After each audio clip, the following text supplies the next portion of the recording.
Ponokawan Bagong padha kanthi raharja sak praptamu Ponokawan.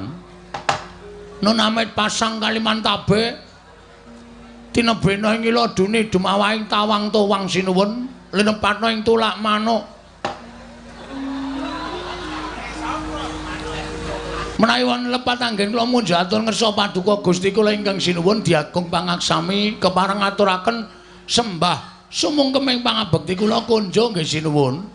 Iya Bagong ndak tampa pangestuku tampanana matur sembah nuwun. Niki ngamarta kok larone akeh banget to sinuwun. Iya Bagong. Niki nek tenggen kula wis tak plastike ceplokke ndok enak banget iki. Ponokawan Bagong padha raharja sak praptamu. Wah ngandera mlebu cangkem.